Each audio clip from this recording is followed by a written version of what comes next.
Hi, my name is Andrea Aguilar, and I have the honor of being a current Sullivan Fellow and just got back from participating on the Sullivan pilgrimage to Poland.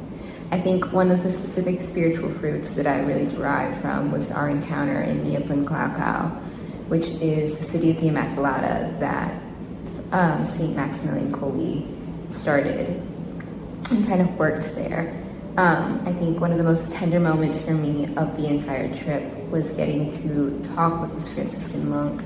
And though there was a very clear language barrier, his kindness and warmness in his eyes that St. Maximilian Kolbe really started and had that motherly attention and love of Jesus through Mary was so evident still to this day through the Franciscan monks that carry on his living tradition.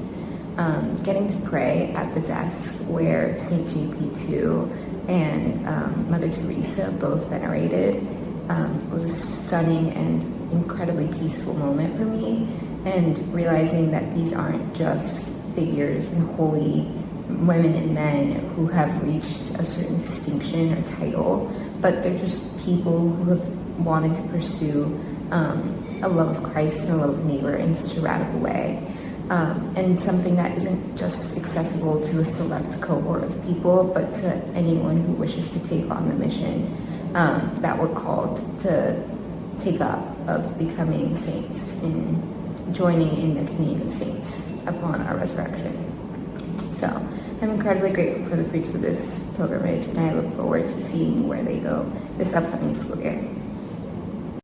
Hi. Well, as I reflect on my time on the pilgrimage, one of the main intentions that I had going into the pilgrimage was to discern not only my vocation, but my calling to where I would end up in life, geographically. I come from a really small town. There's a lot I love about there. I really, really love my hometown. I do see myself wanting to live there one day and raising a family there. But it also doesn't really align with the opportunities that come along with the privilege of having a Notre Dame education. So, opportunity is super limited, and it's something that I've kind of wrestled with a little bit in the past year, something I've really struggled with. So I kind of came in wondering what the balance was between my desire to remain so connected to my roots and preferably so close to them, with my ambition to pursue success and make, an impact in the wider world. So a spiritual challenge that I encountered on the pilgrimage was being confronted by the example of so many saints who felt just an unmistakable calling. They were just so strongly pulled to one thing. They discerned this early in life, and that was how they lived out their life in honoring God. And I think that their clarity kind of challenged me because my own path feels just a little bit more uncertain. But through this challenge, I think I came to appreciate that my vocation may not be so much as clear in discovering a single predetermined path, but more about faithfully, choosing how to use the opportunities that God has given me. And then one of the sites that I think in the saints as well that really, really resonated with me was all of the Pope St. John Paul II sites that we went to, especially his hometown. I think that, it was really neat to just see how connected he remained to the space, becoming the Archbishop of Krakow. And then, his hometown is so, I think there's just a reverence around him there.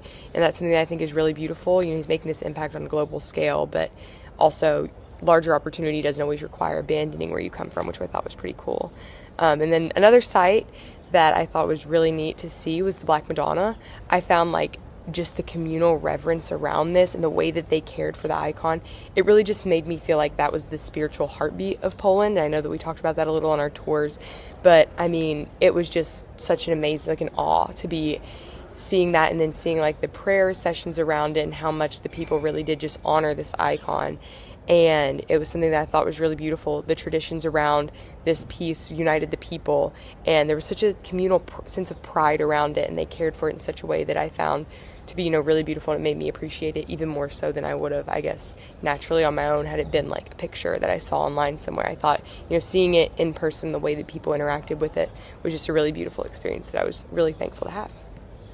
Hello, my name is Dear Percy, and I'm a current sophomore at the University of Notre Dame studying Global Affairs and Science Pre-Professional Studies on the pre-med track. And this past spring, I had the opportunity to partake in a pilgrimage to Poland through the Sullivan Undergraduate Saints Family Fellowship with 11 other undergraduate students, and it was a very beautiful personal experience for me in my prayer life, and especially to be able to go to Poland, as my middle name is Caroline, named after Pope John Paul II's Polish name, which was Carol, and then additionally, the Divine Mercy Rosary has had a lot of miraculous events within my own family's life. So St. Faustina and Pope John Paul II play a really prominent role in my family and my own faith life. And throughout this pilgrimage, one spiritual gift that I was able to encounter was the gift of discernment. And I feel like each new school year really presents a new set of opportunities and decisions that I haven't really anticipated, especially on the pre-med path. And throughout this growth over the past 3 years, it can be hard to discern which choice is best, but I felt that during this pilgrimage, I really had the time to just sit and encounter God's presence in various churches and various sites and just listen. And that was a really beautiful experience for me in my own faith life on a personal level. But then also within a communal prayer life level, we had an awesome fellowship of 11 other students. And I felt like I was able to connect with each one of these students individually and form a bond and learn from them. And it just opened my eyes to new facets of Catholicism that I haven't otherwise been exposed to. And site-wise, there were different sites that I found to be particularly moving, but the most profound one was the Shrine of the Divine Mercy. And just the architecture of the church is an embodiment of art mediating the sacred. And it was very wide, very open, had lots of natural light. And it emphasized God's endless, boundless, infinite mercy for us and his love for us. And I thought that was really beautiful that it was presented in that way so intentionally at the shrine. And as I mentioned earlier, the Divine Mercy Rosary is one prayer that my entire extended and immediate family prays consistently together and has had a very profound impact on our own spiritual lives. So it was really awesome to get to experience the shrine and the opportunity to be there in person. And finally, the prayer lives of the saints were also profound and moving to walk the steps and to see where they grew up and learn about their lives and the sacrifices and the love and the way that they were able to show God's love to others in very different ways. And before the pilgrimage, I was deciding between Pope St. John Paul II, who I'm named after, and then St. Faustina. And I know that the Divine Mercy Rosary is a prayer that I really want to be central to my small group, but I wasn't sure if I could intentionally incorporate it into my small group if I had chosen Pope St. John Paul II. And while I was in Poland, I learned that he played an impactful role in validating and sharing the Divine Mercy Rosary across the globe. And mercy and trust are two of the major themes that I hope to carry into my small group throughout the semesters. And my small group aims to target mostly the pre-med students, but the pre-med upperclassmen at Notre Dame. And I've decided that I would like the small group to be learning and embodying the papacy life and prayer life of Pope John Paul II. Thank you. A specific spiritual gift I encountered on the pilgrimage was the ability to pray for special intentions from family members, friends, and others in such meaningful settings. As we traveled from site to site, I experienced additional spiritual confidence while asking for each specific saint's intercession. This also brought about a spiritual challenge in finding a balance between the many intentions I received from others and our constant spiritual focus throughout our experiences. Thus, under Professor DiLorenzo's guidance, I dedicated each experience or setting to one intention, which provided clarity to this challenge. A specific site that resonated with me was the Violechka salt mine, which included chambers, chapels, and sculptures carved into the salt. As we descended through this UNESCO World Heritage Site, I felt surrounded by Polish faith and one's genuine passion for their faith. And using their free time to build chapels or other places for prayer, these miners offer inspiration to my spiritual life and true dedication to their faith, and of course, their unbelievable artistic talent.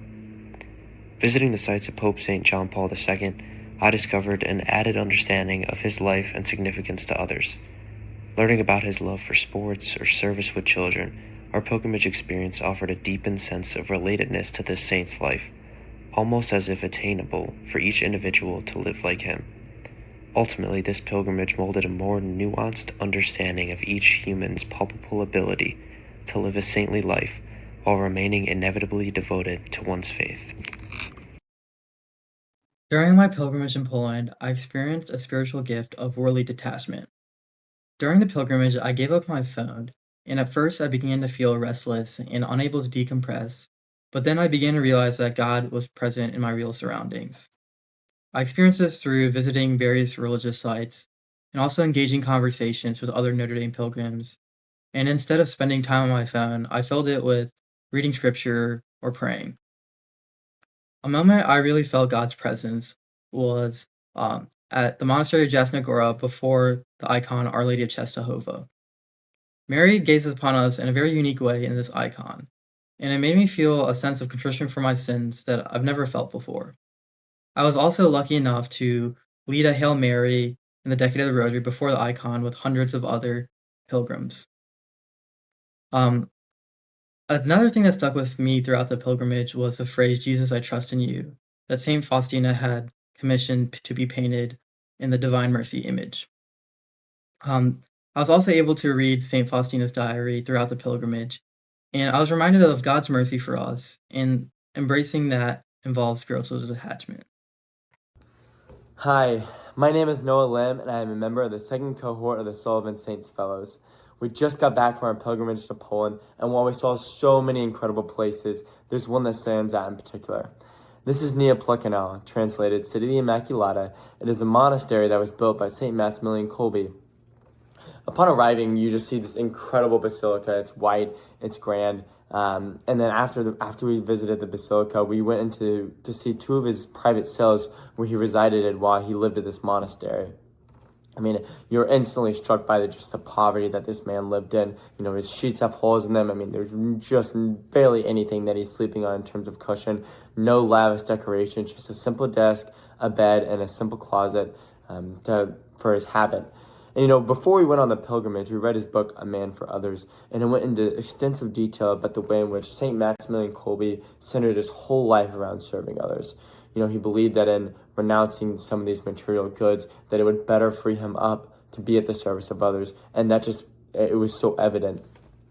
You know, I think that's something that really stuck with me, and this whole spirit of, like, how can I give of things that aren't goods in of themselves for the sake of charity, for the sake of love, communion, and for the sake of God and for the kingdom.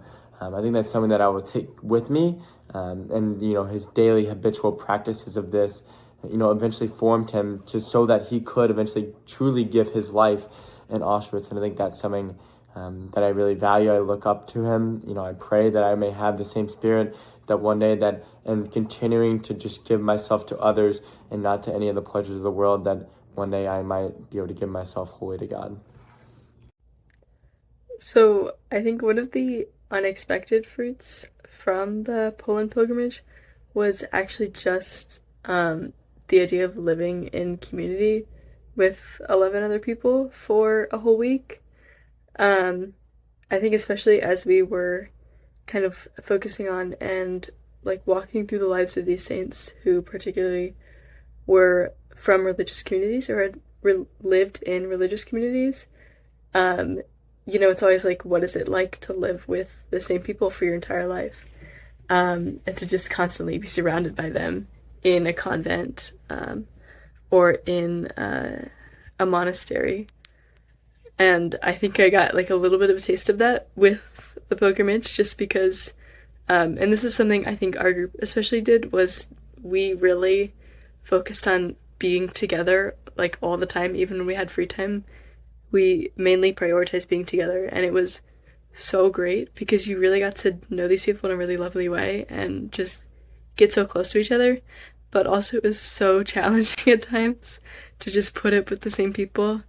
And they're all lovely and I love them so much, but sometimes they are so annoying. And I think just like to be like, wow, this is what it's like. Like, it's challenging, but it's also so good and so very godly to like live with the same people and to learn to love them. And it's a different way of living than I think many of us are used to. And so to enter into that through the pilgrimage, I think was really beautiful. And then another thing that I found very impactful from Poland particularly was the ex-votos, the votive offerings, because that is something that's very new to me as an American Catholic. And especially the ones at Our Lady of Czestochowa, I think were just like the crutches and all the eyes and hearts and faces, and you can see all these specific ways that Our Lady has like intercessed for their healing, I think is so, so, so beautiful, because not only do you see like, oh my gosh, this is what the Lord has done for people, and like to be able to kind of praise him for that and just be like, wow, the Lord is so good, but also to see just the faith of the people to like constantly bring these things, not just to Our Lady of Czestochowa too, but like almost all of the churches that we visited had some sort of ex votos. I think it was just a very, very beautiful sign of devotion, and something that I think, especially in mostly Protestant America, we tend to shy away from like the physicalities of our faith, but the way that they really lead into that, and like make it very public, I think it's really beautiful, and just yeah, I think it's very special, and it inspires me. Like seeing their faith inspires my own faith, and ignites and like draws more faith out of me. So yeah, I'm so thankful to have gone. Yeah, and this experience will definitely stay with me for a very long time. Hello, my name is Madeline Page. I'm a member of the class of 2020 and at Notre Dame. I'm studying biology, theology, and journalism.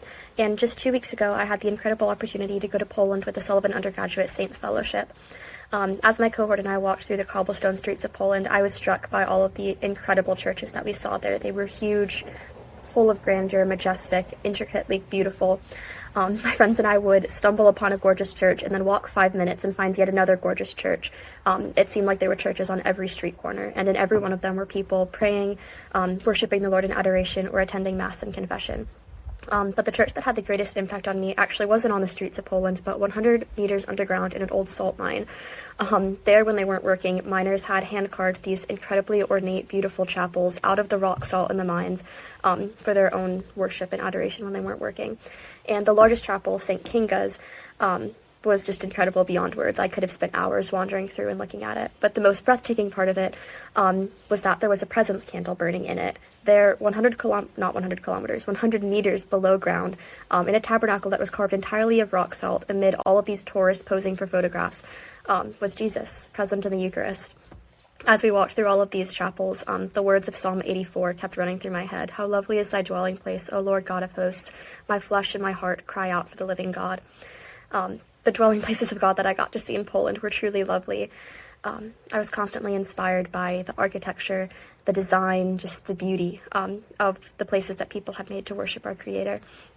And as we attended Mass, I realized anew that, like the churches decorated with gold and stained glass and precious stones, I too am a dwelling place of the Most High God, and He desires to dwell within me, a weak, sinful vessel made of flesh and bones, more than He does within the golden tabernacles of those churches, which is a crazy thought. It doesn't make sense, but it's true. And that's the memory from Poland that I will continue to carry with me, that incredibly, like the beautiful churches that we saw, like the saints that we studied, I too, praise be to God, have the privilege of being a dwelling place for my Eucharistic Lord.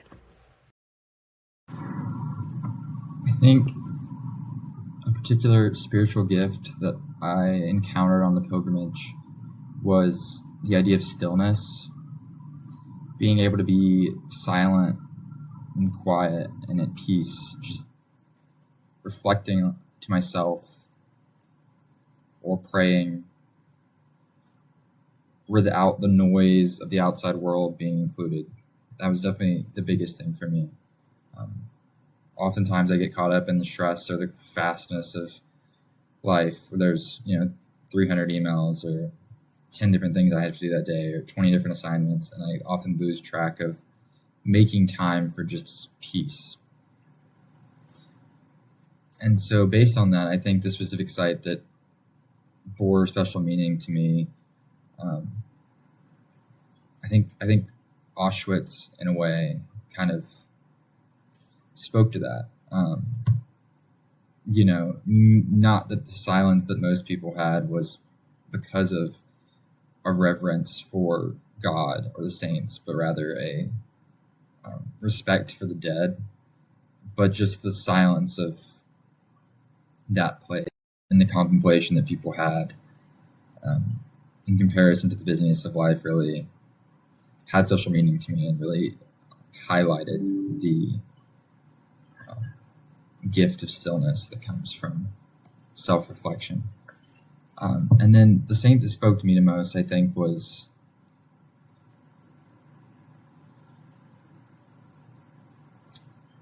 Saint Faustina. I think